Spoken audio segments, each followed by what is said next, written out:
Welcome to Luca and Miguel. Enjoy the video. You start by charging the case and earbuds. Make sure power is at least half so pairing won't fail. Once charged, open the case and keep the buds seated. That triggers the Dime's pairing sequence. Now turn on Bluetooth on your phone and make it discoverable. This avoids interference from other devices. If your phone had previous Skullcandy connections, briefly forget them to prevent automatic reconnection. This sets the stage so pairing goes smoothly and quickly.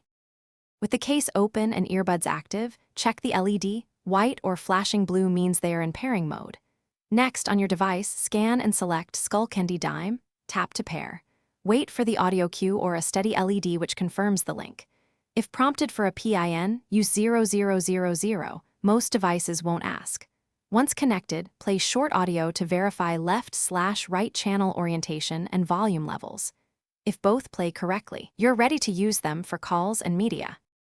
After connection, finish by testing mic and button controls. Make a quick call or record a voice memo to verify clarity. Then tweak EQ in the Skullcandy app or your device's audio settings to match your taste. Bass, mids, and treble matter. If audio stutters or the buds won't pair, reset them. Place both in the case and hold the touch buttons for about 10 seconds until LEDs flash, then repeat pairing. That reset clears most glitches and restores normal operation. Thanks for watching and please subscribe. It's the best investment you'll ever make.